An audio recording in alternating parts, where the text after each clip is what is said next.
Hi, church. My name is Joe Sturgis. I'm one of the board members here at Calvary. I'm happy to be able to introduce to you the second in our series of videos that really hope to update you on what's happening here at Calvary. We want to be intentional with keeping you updated on everything that's happening so you as a church can know that you're being cared for well. To that end, I'd like to transfer it over to Dan, Brad, and Chris so they can review some of the highlights over the past few months here. Thank you. Church, thank you so much for walking together through this time of transition. Our updates today have to do with what's going on in the life of our community, as well as some things that are on the horizon that we're very excited about. At the end of this video, Joe's going to come back and we're going to talk about what's happening for our first steps in the pastor search process as we look for a lead pastor for Calvary Church, and that's also very exciting. So before we get into the details, I want to invite and remind all of us that we're in a season of prayer. All year long, as the seasons of the calendar change, you're invited to be praying to God for yourselves, for your families, and also for our church. And right now in this spring, we're in a season of petition. Petition means to ask God for what it is that we need, and to ask knowing He hears us, and according to His will, He responds to us. You can find resources, devotionals, some prompts on how to pray at calvary.church/prayer. If you haven't found that page yet, I strongly encourage it. You can also drop prayer requests there, and our staff and elders will be praying with you and for you, as always. But right now, with your person, your family, your small groups, your serving groups, and in our worship services, let's lean into this season, asking God for what we need, knowing that He does provide. Brad, what's going on in the life of our church? Yeah, well, part of what's happening in the life of our church, we got to talk finances, we got to talk money. Part of ministry is money, right? We want to be a blessing to the community, we want to be a blessing to our church, and that does take money. And so last time we did one of these update videos, we shared that we made some budget cuts based on what giving trends were, what we were seeing them to be over the first 6 to 8 weeks of 2022. We started this year with a $4.7 million budget. That requires around $90,000 in weekly giving. We were seeing at the beginning of the year around $60,000 was the average, or was the trend. So we made some cuts based on that. We cut $335,000 from our budget, mostly through ministry expenses and operating expenses. And I just want to say, church, we see you. Thank you for responding. We have seen consistent growth when it comes to giving. We're in a $60,000 to $66,000 a week space right now, so we still have some more work to do with our budget. We are working on future cuts, just to be good stewards, to be responsible with what the Lord has entrusted us with. But one of the things I'm asking you, church, or we're asking you, church, is to continue to faithfully support and partner in ministry with us. As the Lord leads you. If there is more to give, we want you to prayerfully consider that to help us all together, right? Do the work that we feel led to do and to continue to do. And so our goal is to get our budget to a place where we're seeing, or we're at around $70,000 to $75,000 a week in giving. And so those are the numbers. I just want to say this as we start this, like, this has been a weird process for me. When you go to seminary, you learn how to faithfully read and interpret New Testament and Old Testament, and you talk about some ministry skills, and but money, right? Money and ministry, they go hand to hand. And so we want to be transparent in how we talk about it. We want to be transparent in what we are asking, and we want to prayerfully consider, even for us, what are the next steps that we need to take and continue to take, and how do we talk about that in a way that is winsome, in a way that is generous, in a way that recognizes that everything is God's, and we just get the privilege of stewarding that and shaping that for ministry. So that's kind of where we're at with money right now. We'll have more updates as the weeks and months continue. And church, thank you again. We've seen new givers, we've seen first-time givers, we've seen people give for the first time in a while. That's really encouraging and humbling for us.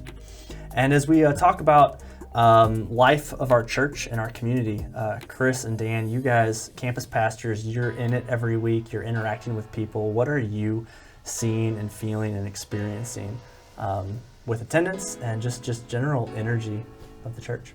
Yeah, so for our first quarter, we've seen a lot of energy. We've seen a lot of excitement. We have new people joining small groups for the very first time. We have new families joining our church from the Frenchtown neighborhood for the very first time. And actually, this last Sunday, we just went to 2 services for the first time since pre-COVID, which is pretty encouraging. Obviously, our worship center is a little bit smaller, so you can only pack so many people in there without people standing on the back wall. So we're really excited for what God is doing, and as He's bringing new families into our community, and we're starting to hear some of these powerful redemptive stories and stories of how lives are being transformed. It's just really encouraging. And so we're hoping that this continues to grow, and that we have a strong rest of the year like we've started out. Cool. Dan, what about Mid Rivers? Yeah, I've been humbled as well and encouraged. What we've seen is attendance, I think stabilize is an okay word, but really the idea is that we don't have strong drop-off weeks, and we have every opportunity for really great experiences each weekend.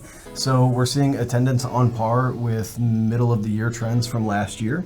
We've made some changes where Saturday night service is happening in the chapel, and it's a sweet time of singing together where you hear everybody's voice, and it's beautiful and fun.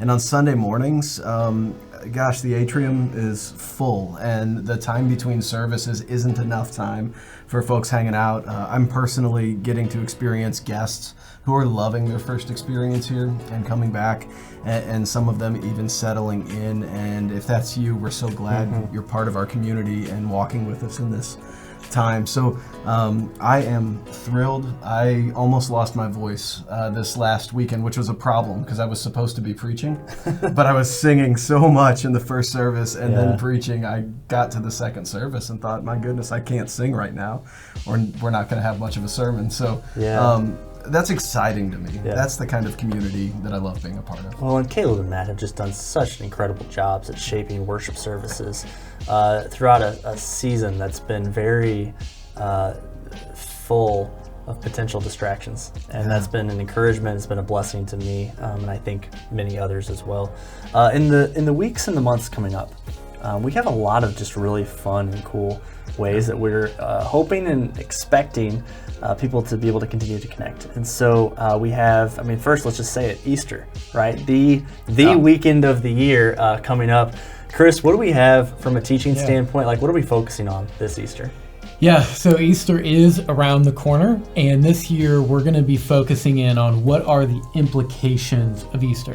Because I think the temptation for us is that we can have a really nice Easter, we can wear some gaudy pastel colors, we can have a nice Easter ham, but we really all good things. All arguably good things. But we haven't done the deep heart work of what does it mean for Easter to be real. Because the real Easter is a little more grimy and much more powerful than I think we often latch on to. And so we're going to be, from a teaching team perspective, we're going to be digging into with our people as we sit under God's Word. If Easter is real and true and powerful, then our lives can never be the same. And what does it mean for us as we walk away from Easter transformed? And so I'm really excited to dig into it, and I know I'm excited to be with the people at St. Charles, and I'm sure you guys are really excited to be with the people of Mid Rivers as we talk about the implications and the power of Easter in our lives. Yeah. Cannot wait. Rumor is there's a photo booth showing up at each place. Yes. So it's also, if you need that little slice of nice Easter, get those photos with the family. But let's think deeply about the resurrection. Yeah, absolutely. We're going to have an egg hunt, too, at St. Charles campus. So right across the street, we have a little park. And Mylan and the children's team are already packing 1,000 eggs. And it's going to be awesome just to see the little kids go crazy. So I'm so glad you said that, because I'm excited. We're doing a different element with kids. Yeah. But if you're at Mid Rivers, kids are going to be joining the reading of the resurrection story in a very physical, present way. Yeah. And I'm really excited for that moment. I love reading to kids. Yeah. And I can't wait for that time. Yeah. Awesome. Cool. For all things Easter, calvary.church/Easter, there's digital invite cards so that you can download it, text it to a friend or a family member. There's service times for Good Friday, for Saturday, Sunday, for services as well. And then in the weeks following Easter, we've got some pretty cool moments. We have baptisms, we have family dedications. Dan, you want to share a little more about that? Yeah, there's nothing. I mean, Easter is the pinnacle, right? The resurrection of Jesus is everything. And next to that, and right beneath that, is celebrating new life in Christ. People coming to know Jesus and professing that in the context of the congregation through baptism. And that's happening May 1st. If you're interested in being baptized, you can find information on our website. But more than that, I'd encourage everybody to be present, to celebrate what God is doing in the lives of people through the good news of Jesus. That's May 1st. And then family dedication is an opportunity for families in the church to commit before the Lord in prayer and in worship to raise children to know Him, and we expect that Jesus will work in their lives. It's a really powerful time. Last year, I had the privilege of Brad praying with you for your kids in God's sweet. Word, and man, can't wait. So those are 2 weekends you just don't want to miss. And then way out on the far horizon, it's our 60th year. This is our 60th anniversary as a church. And so September 17th and 18th, save those dates, because when we get to that part of the calendar, we are calling all Calvary, past, present, and future. We want everybody to come together. We're going to have a great outdoor party on that Saturday and worship, celebrating not only what God's done, but what He's going to do moving into the future. And I think for me, one of the most humbling parts of the last few months and all of the transition in this current season is this reality that we still have good ministry to do every week, and we don't want to be distracted just by what's happened in the past. We want to be looking forward. We want to be moving forward because we don't want to miss what God has for us in this community right now. And speaking of that, we want to get back to this pastoral search question. It's one of the most pressing questions during this season. Where is God moving our church, leading our church in the future? How can you be part of that process? And so we want to kick this video back to Joe and Dan as they talk a little bit more just about where we're at in the pastoral search process and how you can be involved. Joe, thank you so much for being part of this video update. I know the love that you and the elders carry for this body of believers. And I also understand that y'all are eager to share our first steps in our pastor search process. Right. Tell us about what we can expect. Yeah, thank you, Dan. And it really is a very exciting first step.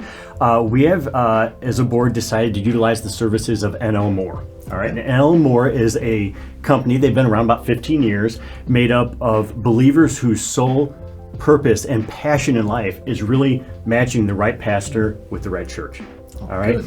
And they've been doing it so long, they really have it down to a science, Dan. And one of the main tools that they use for this is what they call a congregational assessment survey. Okay. Big, long name, but what it essentially is a survey that is filled out by every member of the church, okay. All right, that really lets them create a bit of a fingerprint of what we're looking for a pastor. Okay. All right. So what we really want to stress to everyone is this is an active process. This is a process that we want every church member age 16 and up to participate in. This is your chance as a church to really get out there and voice your concerns, voice your opinions, to help really lead, to guide the church into the next chapter. So that survey we're looking to have available by the end of April. All right, it's going to run for about a 2-week window. All right, so that does create some urgency, Dan. We're asking, we understand everyone's busy. All right, it's a 20-minute survey. We have 2 weeks in which time to get it filled out and sent in. All right, so we're really asking for everyone to actively participate, to take the time out of their schedules, and to really be a member in this process. That's what we looked for. We've talked to a lot of people who really, I think, are really looking to be actively engaged in this next step of Calvary. And this is just a wonderful tool to do it with. When that time comes, my team is working very closely with yours. Yeah. And we will make sure to communicate frequently and clearly how to participate in the church assessment survey. Sure. You're going to find reminders and updates in service, through email and online. So as you're paying attention for those things, end of this month, we not just in prayer, joining together and holding our part of this transition, but in expressing ourselves, are going to move forward together. Joe, thank you so much for your work on that, and thank you for being here. Church, we love you. And it's not just we love you independently, we love you together. And we love being in this community with you, even as we walk through this season. Absolutely. Church, again, thank you so much for your support during this process. We love you, and God bless you.